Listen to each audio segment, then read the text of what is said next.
Okay, guys, welcome back to the podcast, episode 2. We're a man down, Matty. I know, we're missing Mikey today.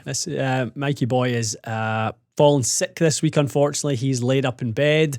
We should have him back by next week. He was on almost for today. Was he? Okay. He's been off most of the week, so he should be back with us. He's had bad luck, hasn't he, with getting sick? He has PJ show. He was definitely down sick after the show. You both were. We both were, that's true. He's been struggling a little bit with it, but he's all good. He was on Zoom calls this morning, so he just needs to be quarantined for a couple more days. Okay. He's all good. So, yeah, guys, welcome back and delighted to be back with the podcast. I think last week we all kind of felt it was great. It was nice to be back. It was. Finally. Absolutely. The feedback was good from you guys. Certainly good to hear that a bunch of you, have been listening in the car, watching the YouTube version. Yep. Which definitely got lots of people watching. We actually had a few more people watching than listening, so that shows that I guess the visual part is enjoyable enough. Definitely. So I think last week's big topic in the world of golf was the players. Definitely. A runaway win for Scottie Scheffler. Yeah, I kind of thought maybe after Friday night or Saturday early that it might be a bit of a tournament, but he kind of turned it into a bit of a non-factor at the end. He just played too good. It's a tough golf course, but he just has a level of consistency that's very, very hard to live pace with somebody who kind of, runs at the same clip for 72 holes. I mean, other people have times within the tournament when they make, real good runs. Tyrrell Hatton has a great Sunday. Minwoo Lee has a great 36 holes and really 54 holes, but you can see, just one little blip, on the front nine, really. He made that triple and it was kind of over that was for him. It was over, so, Scheffler just has a level of consistency that some of the other players in golf just don't have right now. Yeah. He made, I would say, at least 3 or 4, let's say 5 or 6 foot putts when I was watching that, if you miss 1 or 2 of those, which a lot of players do, you trickle back to the field a bit. Maybe he would have been closer to, 13, 14 under and barely above Hatton's sort of posted number. And then it would have been a little bit interesting. Definitely. But he made all of them. Including some birdies, shot 3 under and ended up winning by 5. He drove it great under pressure. I think that golf course is insanely hard driving course. Like the fairways are narrow. You kind of have to place the ball.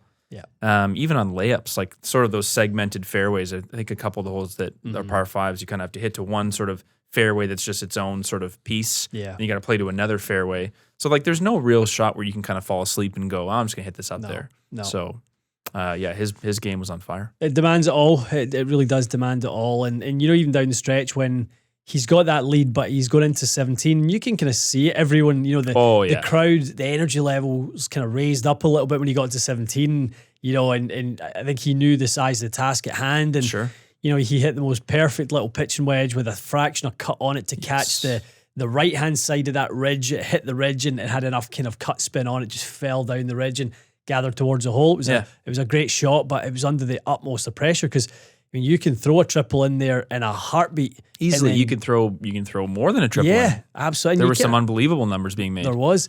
And even down 18, he went with fairway wood and kind of just bailed on it. He hit it kind of out to the right. Fine. You might as well. Good on you. And I think he played it to either make a putt like he did and make par, sort of have a spectacular finish, which was great, or you make a bogey and who cares? You win by 4 instead. Definitely. And what the hell's the difference? Yeah, without a doubt. Yeah. No, it was great. Good tournament. It was a great tournament. Just lacked maybe a little bit of the drama, but you know what? It was somebody at the peak of their powers. I think if it had been Tiger who had played in that kind of dominant way and ran away with it, people would have been talking about it like, what a tournament. Yes. Another show of dominance. It's true. People think of it differently because Scottie is more of an understated guy. Yeah. He just kind of goes about his business, which I think a lot of people like, including me. I do like it. Yeah. But you're right. It's not as much dramatic flair. There's not as much fist pumping going on. So you're right. At the end of it, people might go, it wasn't really that suspenseful of a tournament. But if you appreciate golf for seeing it at the highest level it can be played, he played some of the best golf on that golf course that maybe has been played in the last 5 or 10 years. Without a doubt.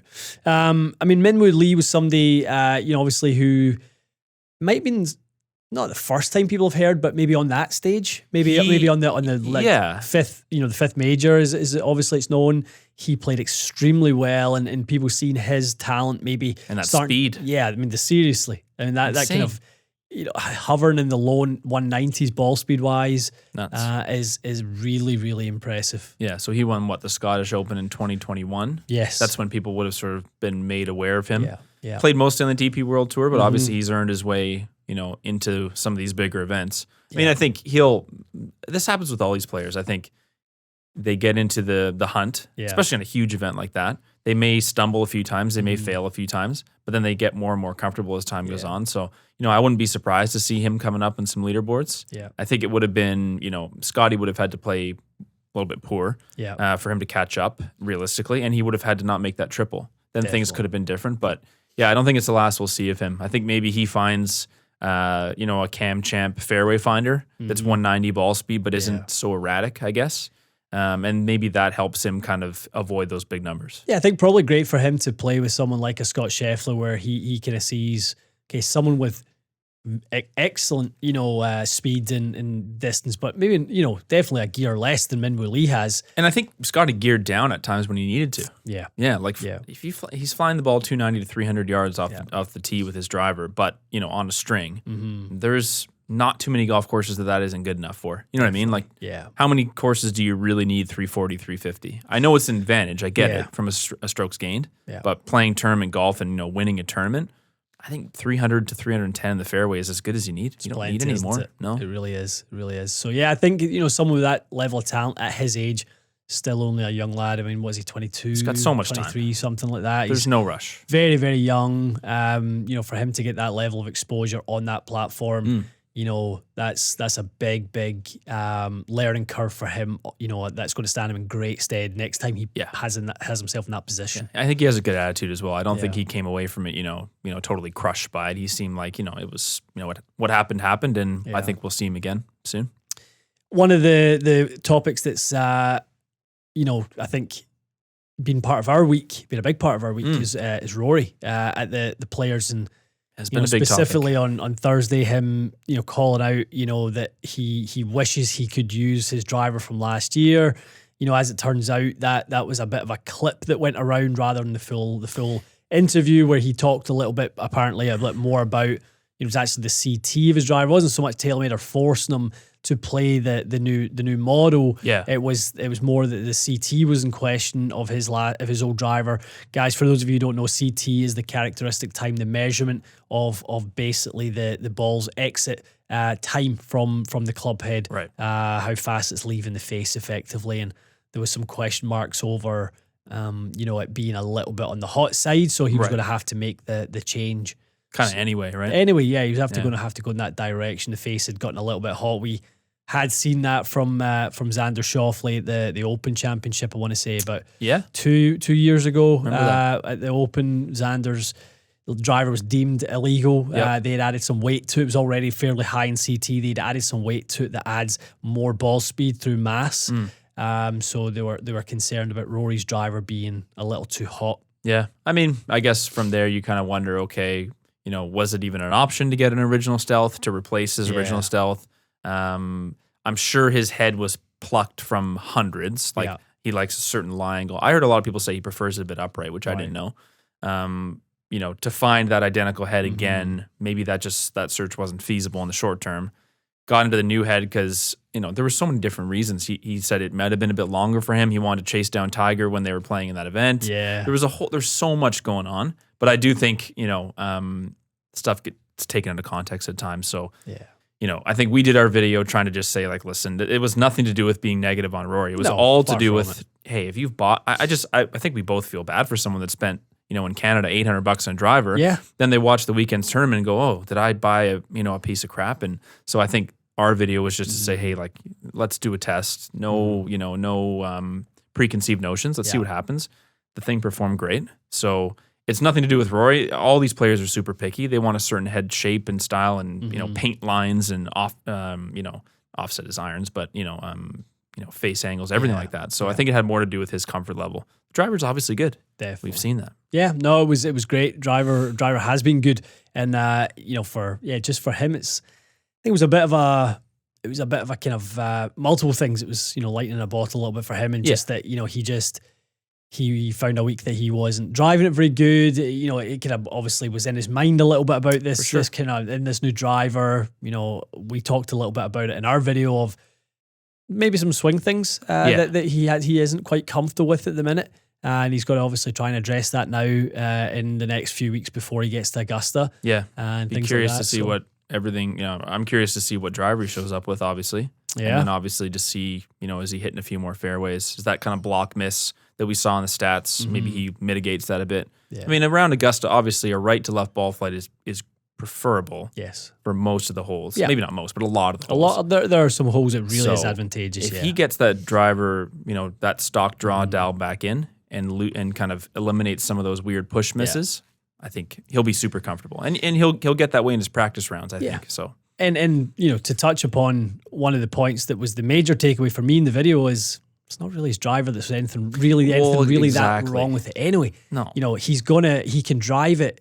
Even if he's not driving it the way he did in 22, he can drive it like he is in 23 and still win round there if he has a good putting week, if he has a good week from a strokes gained approach standpoint, if his proximity is good.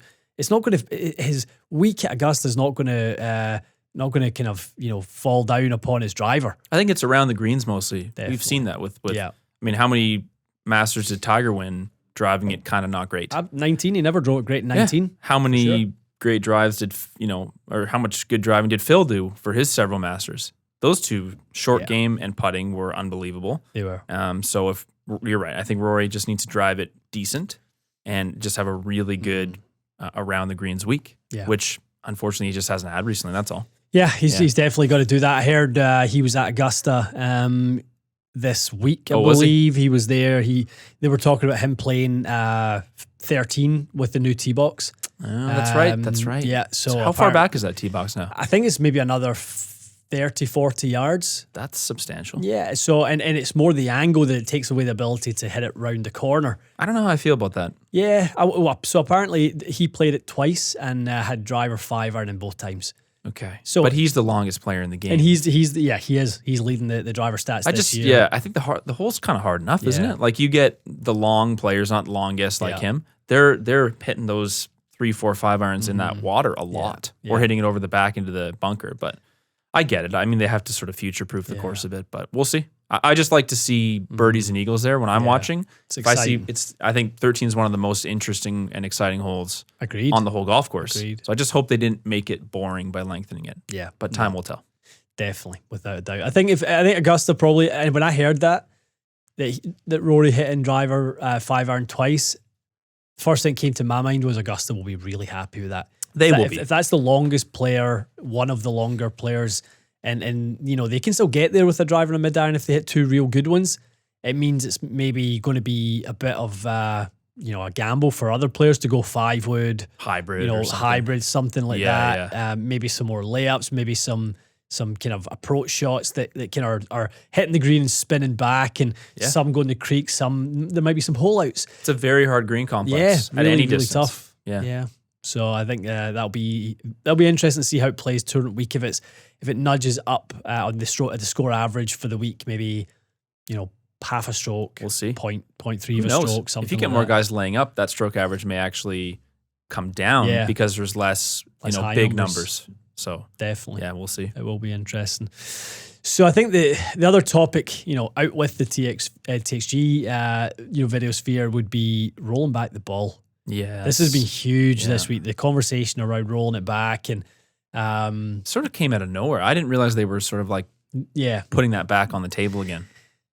It's one of those things. It's just been an undercurrent in the game of golf for quite some time. We done a video on it a couple of years ago. A couple of years ago, maybe when it at least first came up. 2 or 3 years. I think we played some golf on our 4-site sim. Yeah, that's right. With we played 9 holes with a current golf ball, and then we played 9 with a Titleist Tour Bellata. Yeah, from long distance.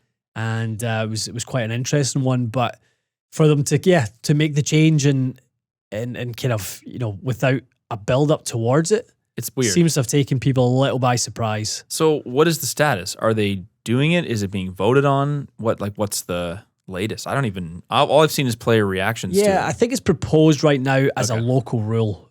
I think now. So I don't think it's a set in stone right now that as of 2026, I think was the the year that they were talking about kind of implementing the changes. Yes. You know, that we are definitely rolling back the golf ball. I think there's going to be, I mean, you heard JT's rant. Did you hear that yesterday? I heard a bunch of rants, including his. Yeah. I mean, his was, you know, to throw it in there, or throw it out there that, you know what, if this happens, I may consider live to be the future of my golfing career. Just because it's such a stupid decision. Yeah. That was fascinating. I think he did that to really jab them one, which good for Without him. a doubt. Good for him. Because, I mean, I'll be candid in my opinion. I think the idea sucks. Yeah. I think it sucks. Makes no sense. Makes no sense. I think I said it in the first video we did about it. A lot of the appeal of golf is that an average human being with, let's say, no gifted athleticism, just a regular person, can at times hit shots of the same quality and result of a PGA Tour player. Yeah. You can't do that in any other sport. I'm not going to get end to end with, you know, Austin Matthews and Connor McDavid. It's not going to happen. They're going to dust me by like 80, you know, strides. I am not going to dunk a basketball. I am not going to score a touchdown. But you can do something, you know, I can hit a wedge from 100 yards and hit it to a foot. Like I can, but that could happen. Or you can make a putt.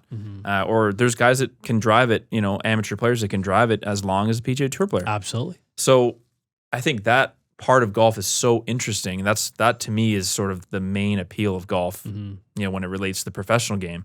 If you take that away where they're playing a different ball, I know what's going to happen in the amateur segment. It's going to get split.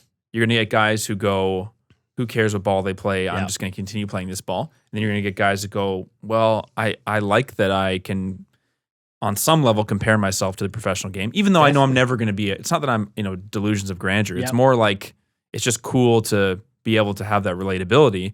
And I would go, I'm going to play the same ball they play because I want to always be sort of like comparing myself to that level because I think that's just what's cool about the game. Agreed. So if they do it, I just think it's going to be an absolute mess. That's what I think. I think it's going to be messy. You're going to have tons of pissed off people. And I think maybe Justin or someone said, like, in what way is this growing the sport? Yeah. And the answer is, in no way is it growing the sport. No. It's just kind of this old man, dusty mentality that, these young guys are hitting it too far. Yeah. Too bad. You know, like if you wanted 1970s golf, go back and watch it. There's plenty of archives. You can go sit there and watch them play. But this is the way the game is going. And I think amateurs are having more fun with a ball that goes further and flies straighter. Agreed. 100%. I always use the 2018 Open Championship at Carnoustie as an example for me of distance should not be the way we try and regulate this game. Carnoustie that year played, I think it was around 7,300 yards. Okay. Right off the backs. It was so baked out. It was, I mean, Scotland had, you know, such a warm summer that year. It was absolutely brown. The way you seen them back in the 70s, some of those Open Championships back in the 70s. So the players said that week the course played 10% shorter. Right. So it played about 6,600 yards is what they said. Substantial. The winning score was 8 under par. Yeah, which is that's a major championship. Take out the US Open. Yeah. Major championship winning score. Yeah. So I think for that to be the case and, you know, where it becomes more about strategy and shot making and artistry, it wasn't the factor of the distance. You know, it wasn't like they overpowered it. No. You know, just because of the distance. When you look at, you know, last year, the Old Course, Cam Smith won at 20 plus under par because the Old Course doesn't have any defense anymore. It is defenseless, yeah. You know, it's open to a large degree. The green complexes are massive. And, you know, if you get somebody who's on, you know, with their approach playing the putter, they can get really, really hot and shoot a 63 for 2, you know, whatever it might be. Several times. Yeah. It depends on it relies on the weather. Yeah, very much It needs so. bad weather to regulate its course. Without a doubt. So, you know, I think golf course architecture, you know, the way the courses are set up is the way to defend, you know, the golf course against the distance. Yeah. You know, it should not be about, you know, the specifically about the distance. And I also think that they're coming back to it and putting this back on the table. I feel like the real distance craze has kind of run its course. Yeah. I feel like Bryson kind of went nuts with it. Yeah. Everyone else went nuts with it. The whole internet went nuts with it. And now he's even admitted okay, I went too far. That was too far. Yeah. And you've seen other players not worry about it anymore. Rory's, I don't see him chasing club head speed anymore, just as an example. So I think that was a little bit of a spike, which probably scared these regulating bodies because he won the U.S. Open driving it, miles and not super straight. Yeah. But I don't see that happening again. I feel like he's kind of off on a different direction altogether. But I don't see any of these top, guys chasing it anymore. Yeah. And I think amateurs are a different category. Amateurs are trying to hit it 250 instead of 230. Right. Is that a problem for you, USGA? Like, I just don't get that. Like, let people hit it a bit further with the ball that we have. Definitely. I get it. Don't go any further. Yeah. Like, don't let ball companies make a ball that goes, another 5% longer anymore. That's fine. I think we've reached a nice level. Yeah. The ball performs well. You still have to be a very good player to shoot under par at a tough golf course. It's not like the game's too easy by any means. Yeah. So, yeah, I think to your point, yes, they should get a little more creative. If they're that worried about these tournament setups, get a little more creative. Yeah. You're also talking about 0.00001% of people that even play the game. Yeah. So why take away so much fun factor for, millions and millions of golfers just because you're worried about, you're worried about Scottie Scheffler and Rory McIlroy hitting the ball too far. Yeah. I think it's a bit tone deaf, personally. Totally agree. I mean, there's so many things that you can do with golf course architecture to trick the golfer. We've all seen subtle little things like a tee box that doesn't point down the fairway. That's something that gives golfers fits because they aim across themselves and, they don't get the right alignment. They end up hitting it offline. And if you're worried about the scores going too far south under par, there's lots of different ways to set up golf courses to trick the golfer. Sure. But explore that before you go down hurting, the 99.9% of the players who play the game. That's who we should be worrying about here. Agreed. Is the people who play the game, not the players at the top level. No, really, I totally agree with that. No, so yeah, I hope it doesn't happen. I hope it kind of goes away again the way it went away a few years ago. Agreed. Based on the reaction so far, I think it's overwhelmingly please don't do that. Yeah, there are people that I've seen that have been like, yes, like finally. I don't understand that opinion. Like people are welcome to it, but I don't get that opinion. No. It does seem to be the minority though. Definitely. So, yeah, it seems to be about 80-20, something about that. Is kind of the polls I'm seeing. I didn't see any comment from Jack Nicklaus because I know he's one of the ones that always wants it. Yeah. I mean, I like Jack, but Jack, your playing days are over. Yeah. You haven't played golf really at a competitive level since the ball's been the way it is. Yeah. I don't think that we should be taking that as the the gold standard of advice. No. I just don't think that it's relevant anymore. Agreed. Yeah. Anyway, we'll see what happens. We will. And speaking of ball speed, maybe they should roll it back because you had 186 ball speed on the channel this week. A couple people commented on my Instagram and said you're the reason they're rolling the ball back. Blame Matty. It's my fault. Yeah, that was exciting. 186. I mean, we were kind of getting pretty pumped up last week about 184 going that's, have we ever seen that before? And we kind of guessed we hadn't, but I think one other Autoflex video we may have snuck in or around Someone told me that, yeah. We absolutely have not been at 186 before. No. That's why I was excited. You have not been at 186 before. Yeah. I was excited because I was hoping to get 184 point something to top last week by a bit. Yeah. Then I would have been super stoked if it came out and read 185 just as like a number. But when I saw 186 pop up, it is rounded. It was 185.7. But when it comes up on the quad, it says 186. Yeah. So then I was like, oh, that's more than I was kind of hoping for. So that was fun. Very, very cool to see. Yeah, I think listen to people's feedback on Autoflex versus FreeFlex and what they've tried, and still a lot of support for the Autoflex sort of your design or for that as an option, a little bit longer, a little bit soft, and lots of people saying that they're driving it better than they ever have before. Yes. I think it's just, I always talk about club fitting. I think we sometimes play too much in a safe space of not exploring slightly longer, maybe slightly softer, maybe, just things that like larger grips. Like we done the grip video a couple of weeks ago.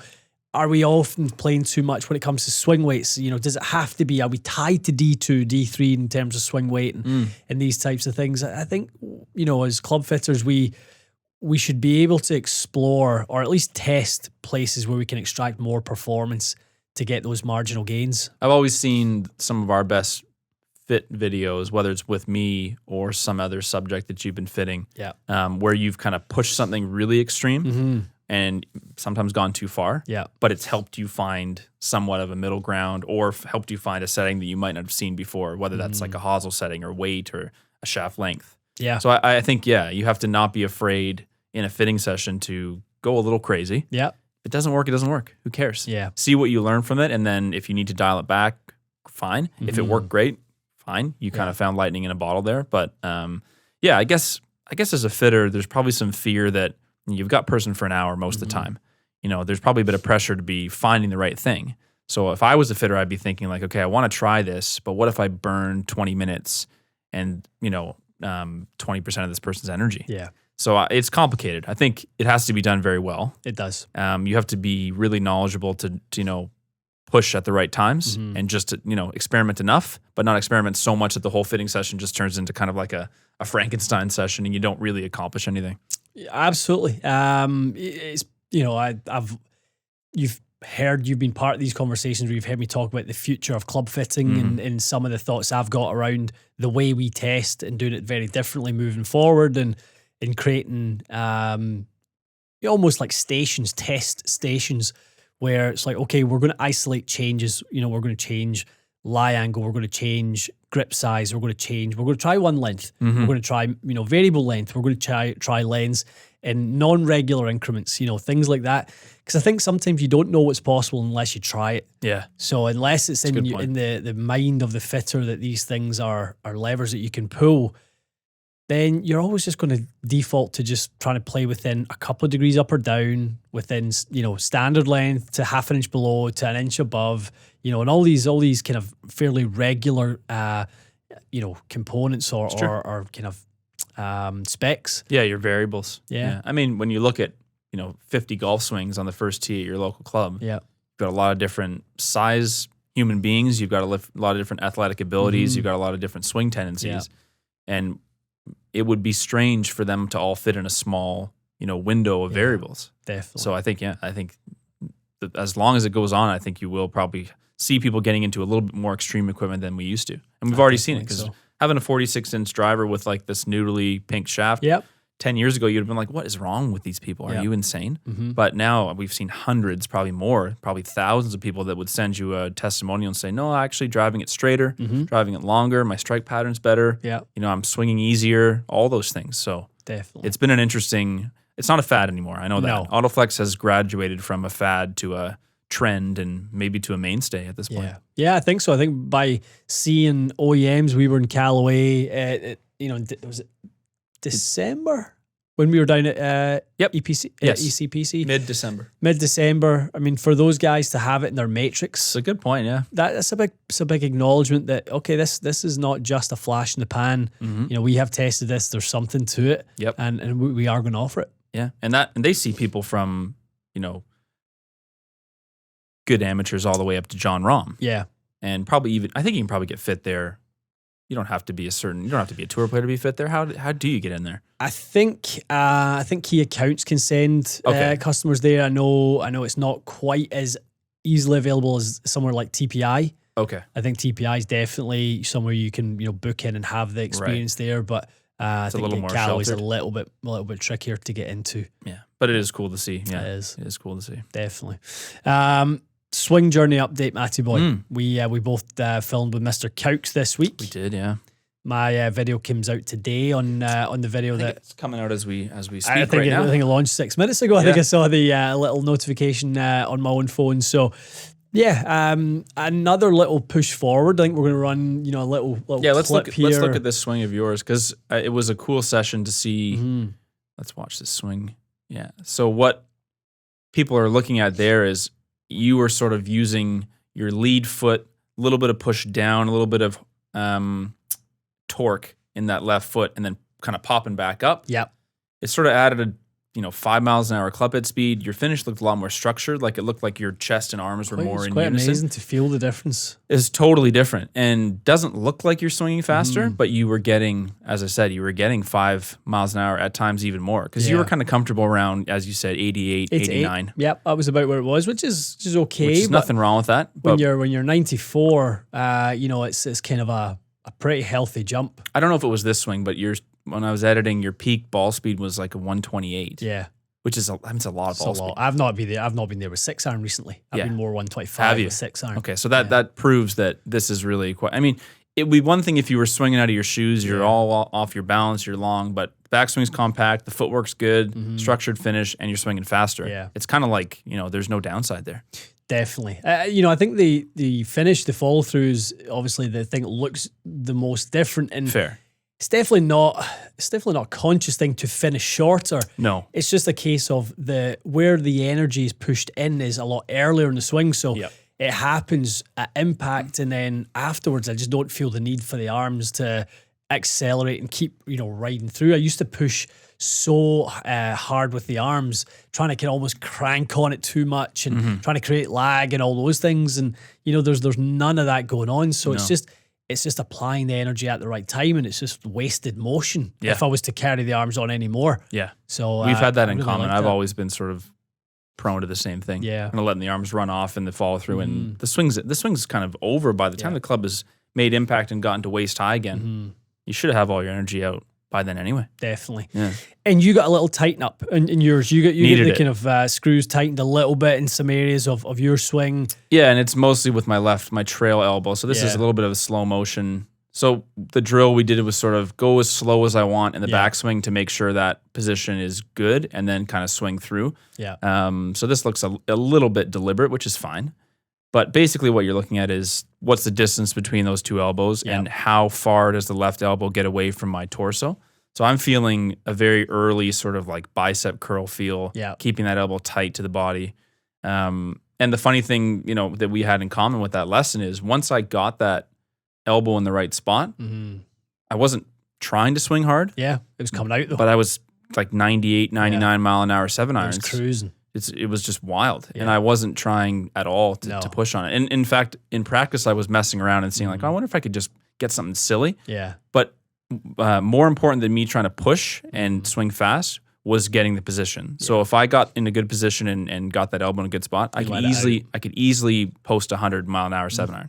If I, got to the backswing, maybe was a little sloppier with it, and then pushed hard, 96, 97. Yeah. With more effort. So it was an interesting experience. And Scott told me in the lesson, he said, if you get this right, there'll be speed for free. That's what he said to me. Exactly. And he was 100% right. Yeah. That's exactly what it is. I think that little, the part that stood out to me, it was the 216 reminder. Yeah, it's my elbow.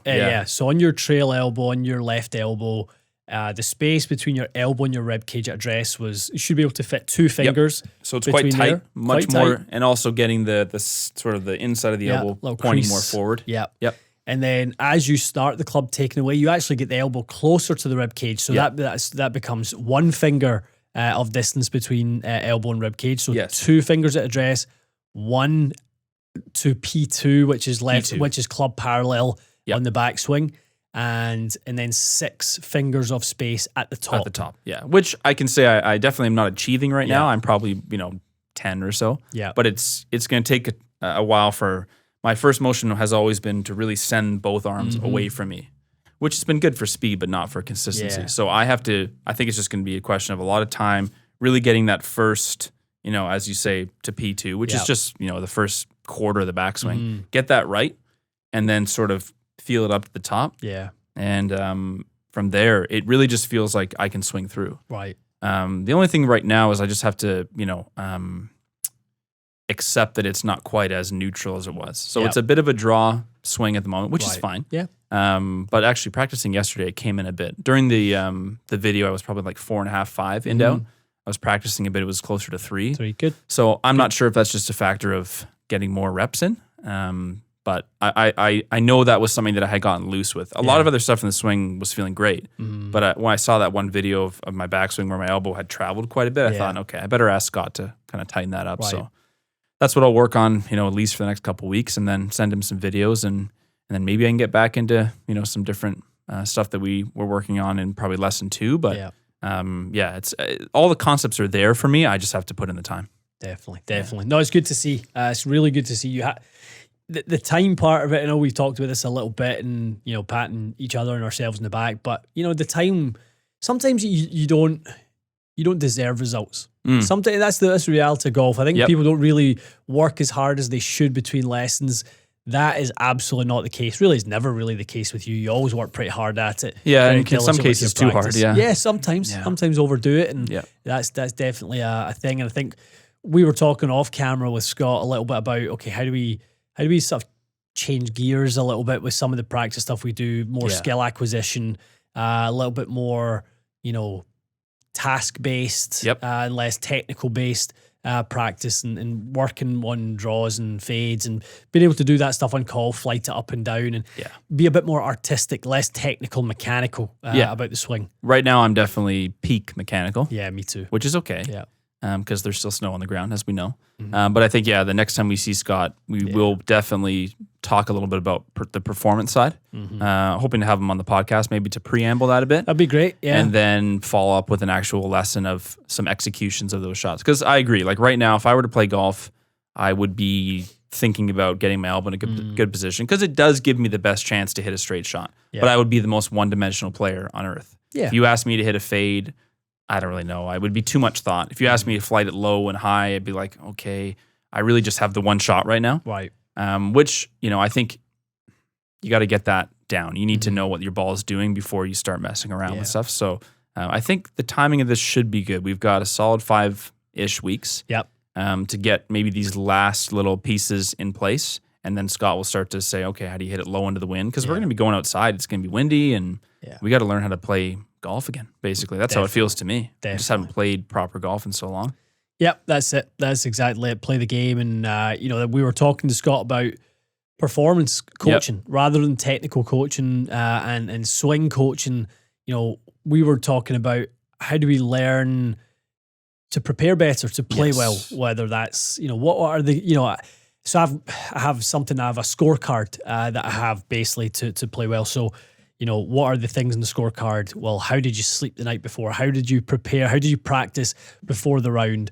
What did you eat for breakfast? Like all these things. Like if you can tick off that scorecard and things that you did and things that you didn't, then, I think that's something you can go, okay, here's a recipe for success within that scorecard. At least setting yourself up for it. Yeah. And then what happens during the round is, you've done the best you can to prepare. Yeah. Yeah. I could use some work on that too. I'm not consistent with what I do leading up to a round, especially an important round. Because there are some players who do better by not over preparing. There's people who are, North American term, trunk slammers. Yeah. Who go and do better.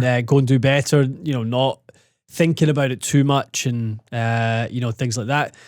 I was talking with Big Paddy, one of our fitters at Mississauga the other day, and after we had filmed Monday, I drove down to Mississauga to see the boys, and he was going through his bag. He was trying some new products for the year, and he was flushing it, absolutely flushing it, hitting everything great. Touched on 170 ball speed for the first time, and nice. Just all of his clubs were absolutely flying. He was swinging the driver 118, and he's big boy. Certainly got lots of speed. Yeah. The next day, couldn't swing the driver more than 112. Is that right? Yeah. Couldn't like get the contact he was getting the day before. His dispersion was all over the map. So he and I were talking like, okay, isn't that interesting? Yeah. What has changed within 24 hours? Right. Psychologically, physiologically, how are you different from the way you were yesterday? And put that into the variable of the game of golf. Because if he had played a 36-hole event and on the Monday had been flushing everything, looking at bunkers at 275, sailing past them. And then the next day, picking the same lines, hits it into the face of a bunker, coming up short, hitting it, into the wrong spots.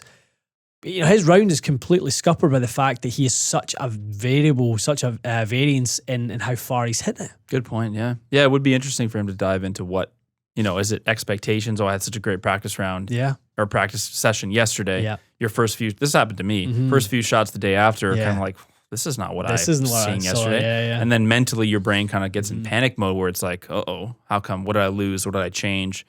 Then you don't have the same flow. You get a little bit more in your head. So, but it could be something, as you said, as simple as maybe he went home that night after flushing and then stayed up till 2 a.m. watching football on TV or something. Had a couple beers and didn't sleep well. Honestly, who knows?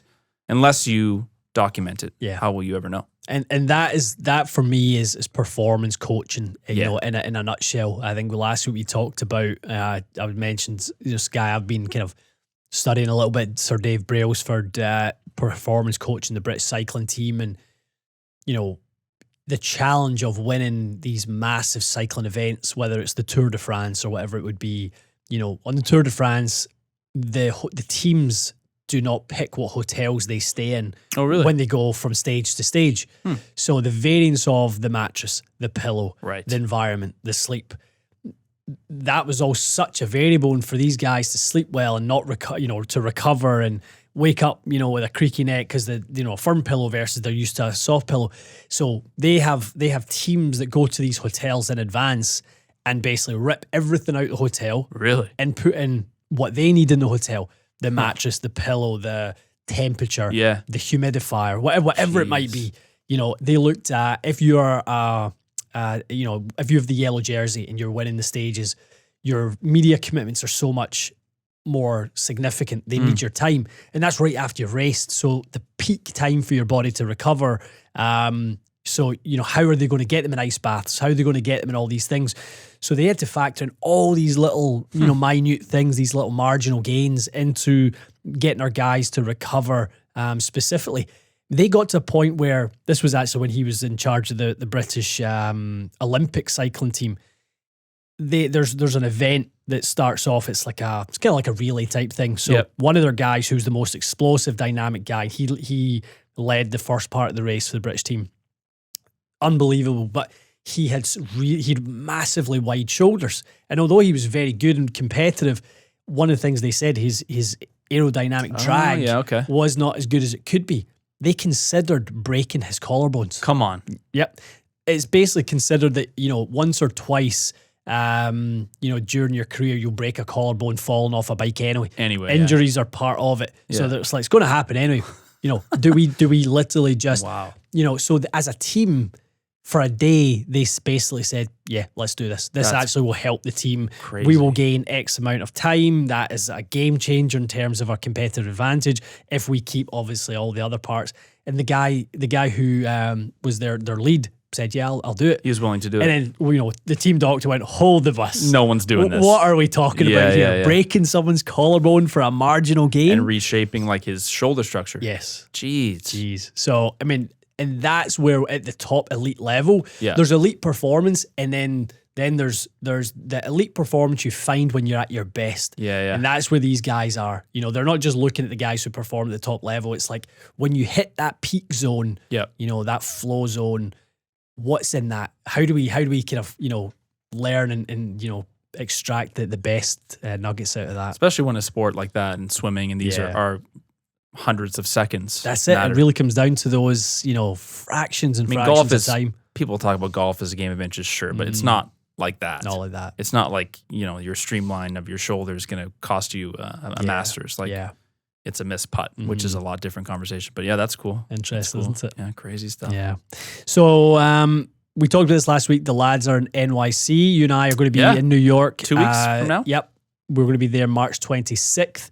We have 2 videos to film. We're going to be doing a driver fit video on site at the Club Champion store in New York.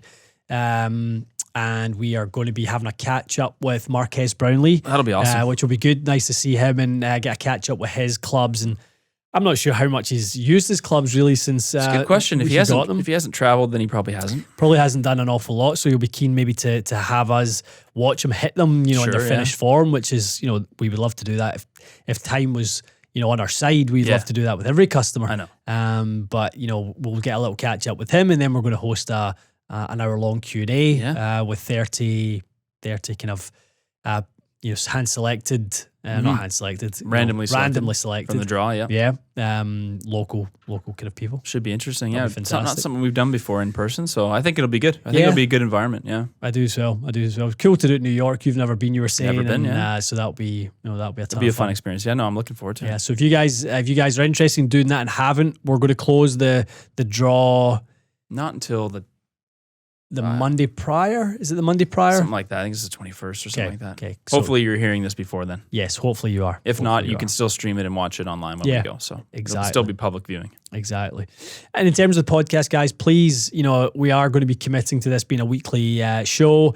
We want the listeners and viewers to tag, their kind of YouTubers, the people they like to follow and enjoy. tag them and who they want us to collaborate with on these podcasts. Who do you want to hear from? Who do you want us to reach out to and see if we can get them on the podcast? During COVID times, we had a great little run when we had, Rick Shields, and we had Mark Crossfield, we had Peter Finch, we had Kim Braley and TK over at KBS Shafts. That was a ton of fun. It was great, yeah. Yeah, I'd love to hear from you guys. This is for you guys, this show. So, let us know who you would like us to connect with, and who do you want to hear from? Maybe maybe Fat Prez from Bob Does Golf. I know he's a popular guy. We were chatting with him. He's fun to talk to, yeah. I wouldn't mind having him on. He'd be pretty good. I saw his call out to all YouTubers basically. Did you see that the other day? No. So he basically said, "Bring it." He said, "I want to play." He said, "I want to play against everyone." He's a good player. He is a good player. I wouldn't want to play him for money. I know that. And I think that's the nature of the call out. It's like, okay, if you guys in your edited versions, and every one of these channels is an edited version. Of course. If all of you guys, any of you guys want to come and bring That's hilarious. Let's do it. So I need more practice. Yeah, that'll be fun though. It'll be fun. Maybe we can best ball it against them. That'll be good. Yeah, 2-man best ball. Yeah, that'll be fun. The Masters is coming up. Yep. Mr. Scheffler has released his menu for sort of his champions dinner. Looks awfully good. It does. It looks like something I look at these things, yearly and think to myself, a couple of those things I'd maybe push to the side. Yeah. Nothing on there I'd push to the side. No, I'd be straight down there. I'd definitely get the ribeye steak. Yeah, I would as well. But yeah, he's definitely made a nice elevated Texas meal right there. Yes. Hard to really pick apart anything as a bad choice. And that's what I like about Scheffler, really. He's just like, that's something everyone would eat. 100%, and probably people cook some of this food at home. Like there's nothing. I mean, cheeseburger sliders, you can make them at home. I want to know what Scottie style is. Where does it say that? So he says served Scottie style. He must have a sauce or must something. Must have a little way he does it, which I'm keen to hear what that is. We'll maybe afterwards. But firecracker shrimp, love that. Yeah. Well, mac and cheese with your steak, amazing. Fried Brussels sprouts, some fries. I mean, I'm a sucker for a chocolate chip skillet cookie as well. I probably eat a dozen of those. So yeah. And nice to see the small print at the bottom was not that we'll meet the live players on the 9 at 9 p.m. That was funny. I had a buddy ask me, he's like, "Is that real?" I was like, "I wish it was real. It would be really funny." But that was good. No, they'll be eating. I know they'll be eating. I know. So no, it's cool. If you were to pick one thing that you would definitely have on your Masters Champions dinner, what would you have? You're a foodie. Yeah, it's hard to pick something. Mm-hmm. I would probably go. They'd have to bring in. Well, I don't know if they have a smoker on site, but I'd probably go with like a smoked short rib, like a big. Everyone gets a big piece of like very long smoked short rib. Yeah. I'm a sucker for that. That's probably one of my favorite things to order at a restaurant. Single item, that would probably be it. Mm-hmm. Yeah. Yeah, I don't. I think I'd have to bring some traditional Scottish dish there. I have no responsibility because I'm like my heritage is from too many places. No, none of them will care. So I think you have to bring that's some the responsibility I have. Yeah, and it might be the whiskey. That's a good point. That you wash it down with. It might be a really nice special whiskey. That'd be good. I'm not sure you could get some of the 70s and 80s champions tackling a haggis. You might get some pushback. Yes. I think that might What's be, the most modern like Scottish thing that anyone would eat? That's a good question. Because I can't say I've ever sat down and eaten a Scottish meal. I know. I mean, nowadays, to be honest, it's not that different, from like UK food. Like exactly. It's just kind of standard. Gordon Ramsay's originally Scottish, isn't he? He is. So there you go. Yes, yeah. Just ask Gordon to come and do your menu. That's who I would do. Scottish enough. That's exactly what I would do. I'm bringing a Scottish chef. Yes. Whatever he makes is Scottish. Yeah. Even if he ends up making Asian fusion, it's still a Scottish guy. Wouldn't that be awesome? Be great. I think he'd do it. That would be awesome. He would as well. For the right amount of money. Without a doubt. We talk a lot about the PGA Tour. We talk a lot about the DP World Tour, what's going on. I think it's important when we do these podcasts and when we get together to talk golf that definitely important we talk LPGA Tour. Yeah. The girls out there are tremendous. I think it was quite funny. I'm not sure if it was the Sharks shootout when there was a couple of the guys, I know Kisner and one other player, I can't remember who it was, get paired with Nelly. Yeah. And they were almost like saying it like they were surprised, like, does she ever miss a shot? Her swing's gorgeous, this and that. And she was like, well, if you come out here and watch the rest of the girls, they all kind of look a little bit like this. There's a lot of that. This type of thing. You know, I'm pretty good, but there's a lot of players that are, you know, just as good. 100%. You know, and I think for that standpoint, yeah, the LPGA does. It is important that they do get the spotlight on them. And we were talking about something off camera earlier about this, you know, fracturing of tours on the world scene, on the men's side, Live and you know, PGA. And you can kind of see them gravitating towards the LPGA because they've got this sort of, you know, co-tour or co-sanctioned event between LPGA and PGA Tour now coming up. They're going to have that. There's lots of talk, rumors about a female Live Tour. Is that right? Yeah, lots of people talking about, you know, going down the lines of pulling some of the LPGA girls out and putting that on a Live Tour for them. So, I mean, I do think, you know, the LPGA could be one of the tours that stand to benefit a little bit from this kind of pressure to produce a better product. Agreed. Yeah. I mean, they've got, as you said, some amazing players. A lot of people that watch golf aren't aware of just how good their ball striking and really all their stats can be. Yeah. They're also not aware of, you know, there's a lot of compelling golf that goes on there, good stories and stuff like that, very competitive. But you're right, everyone's focused on PGA Tour versus Live. Yeah. Can the LPGA pick up a little bit of steam? Because maybe people are just like, you know what, I've had enough of this stupid feud between these two tours. Yeah.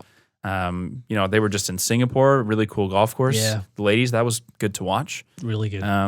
So I think, I wouldn't be surprised if they got a little pickup in their ratings. If they strategize well, which I think they are, you know, do that event with the PGA Tour and push them. They should push the PGA Tour and say, like, we should do 2 events a year or whatever it might be. Definitely.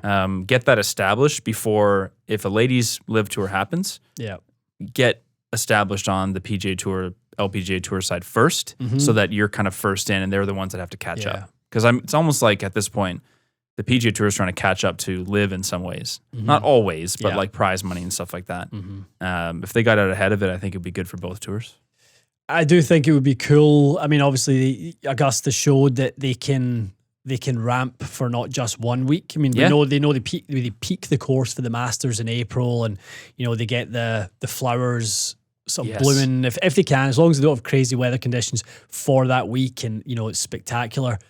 I would love to see an LPGA event at the Masters, maybe in that November slot where DJ won on the COVID year. Just to make it, I mean, I know they have already enough majors, but it would be an interesting move for golf in general if the ladies had a Masters. Yeah, I know they have the ANWA event. Which is good for amateurs. Which is excellent. I mean, arguably, they could just, I know they want amateurs in it, but if that was an LPGA Masters, that'd be kind of interesting, wouldn't it? It would be. It would be. I'd love to see it. Lots going on though. You're right. Yeah, with all these tours, I'll be curious to see where they end up. But I think, you know, even seeing the ads with Ricky and I think Nelly's in the. Is it Nelly or Jessica that's in the ads with him? Not sure. It's one of the two. Anyway, I don't know if they're already going to be partnered, but some of these ads coming out about like the partners, LPGA and PGA. I think it's like it'll be fun. It'll be a fun dynamic. So that event should be well received. I mean, the skill set, you know, is not significantly down. There was actually a European Tour event. I think it was last year. There was the European girls and it was the DP World players, and it was basically, you know, you each play off your tee boxes and you compete against one another. Okay. And that's right. That would be interesting to see too. Yeah, so a Swedish girl won it by like a ton. Oh, really? Yeah. Dusted the guys. Interesting. I think she won it on like 15 under or something like that. I think she won it by like several shots. That would be something that I wouldn't mind seeing them I'd love to see that. Because the team event is cool. But I think it will get, I don't know, it will be seen as more of an exhibition because it's a team event, even though it is still competitive. But it would be cool to see them just pick a tee box and make it a 144-person field, top 70 from both tours. Definitely. And see what happens. Definitely. Love to see it. Well, finally, we've got to give a shout out to our pal Mac Boucher. He's down under. Down in New Zealand right now, isn't he? He's in Australia right now, so New South Wales. Oh, it's New South Wales. New South Wales Open. New Zealand. So yesterday was his first round in the New South Wales Open. He got a sponsor's exemption to go over there and play and done incredibly well. So he started on 10. So he started out par, bogey, double, right? So he goes 4 over through 5. Not the way you wanted. No, and I know, you know, Mac relatively well. I mean, he kind of plays down playing these events as in like, oh, you know, they're letting in a crap golfer. But he's a heck of a golfer. Yeah, he can play. He can really, really play. But when he plays in some of these collaboration like things on stuff. YouTube with like the good guys or whatever, you kind of get the people who are trying to judge him in a sample size of one round. Yeah, 1 round or it's also a weird format. There's like 9 of them on the tee box, and they're just wailing at it. This is proper golf. This is golf, and Mac is a tournament golfer. He's had his PGA of Canada tour card and things like that. So I was so pleased to see that how strong he finished. Birdied his 9th hole, 18, and then follows it with another birdie at 1, another one at 4, and he unfortunately drops a shot on the short 8th, his 17th hole. But he shoots under par in his back 9, ends up shooting 2 over par. So far from I was super proud of him, to be honest. I think it's extremely good. Yeah, and we were just talking off camera that if he can go and shoot maybe 1 or 2 under in the round, which should be today, right around there. Yeah, I think level par was somewhere around, I think 63rd place. Okay. And ties was 1 under. So 72nd in ties was around level. Okay. So he's going to need to probably shoot 1-2 under to make the cut. So he can. I mean, he's clearly capable of doing it. I'd love to see him make the cut. He's right there. And then the 2 over round, considering he started 4 over through 6. I mean, it's a good round. Yeah. So hopefully he makes the cut. That would be great. That would be awesome. Yeah. So I mean, this obviously this podcast is going to go out after the result is done. So it'll be awesome to see where he finishes. But kudos. I think it's a set of balls to go play something like this. Takes a serious set of balls to do this stuff, especially when you're as exposed online as he is. Absolutely. Yeah, I couldn't deal with the pressure. It's a big following. He's got now for all good reasons, but to take what you want to put online versus taking a scorecard that is what it is. Yeah. It's just you're going to can't hand select it, can you? No, you go out there and have an absolute stinker. Your nerves get the better of you, and you throw in an 82. Yeah. Yeah, the online community are coming at you pretty hard. They would at that point. Yeah, a lot of pressure on that round. Easy. So no, it's not easy. I mean, I would be out there shooting 90s, so I good for him. Yeah, good for him. So kudos to our boy Boucher down under, and can't wait to see what he shoots. It'll be our night time. We'll wake up to it tomorrow. Yeah, so fingers crossed he can make it. Hopefully. So yeah. Awesome, Matty boy. Well, that's a lot we've gotten through this week. It was a busy kind of week for golf, wasn't it? Definitely. Lots going on. So next week when we get together, we will have a guest on, and we will have Michael back with us. Good. Little hole in there, right here. Our studio right here. Missing the poor guy. I know. Hopefully he'll be healthy. So that'll be good. Strong week on the channel with the videos. We've had a really good few days in terms of the Rory video going out with his driver, comparing that. Yesterday we had free flex and autoflex. Free flex and autoflex. Yep, record breaking ball speeds. We have swing journey for you and I, and that completes our week. It does, yeah. And then we got some. We won't spoil the surprise, but we got some interesting stuff for next week. We've got some good stuff coming. Yeah, lots of cool stuff coming. Some kind of mini series debuting that we've never done before. So. Yeah. Lots and lots to get excited about. Looking forward to it, man. Very cool. All right, guys. Thanks for joining us this week in the podcast. We will be back with you next week. Stay tuned to the YouTube channel also. And please, if you get a chance, like, subscribe, review the podcast 5 stars. It'd be great if you could leave us a little review. Yeah, a little review goes a long, long way for us in our rankings and helping us get up the charts when it comes to these podcasts. We're just starting out. I know we're established on YouTube, but podcast-wise, we're kind of... I know Mikey and Ryan did theirs, which was great, but we've kind of haven't touched it in a long time, so... We're back to ground zero We need to build that 5-star rating back up. We need your help, and there's nobody better than you guys to do it, so please, if you can get a chance, leave us a review, like and subscribe. We'd really appreciate it. Yes. Awesome. All right, see you next week.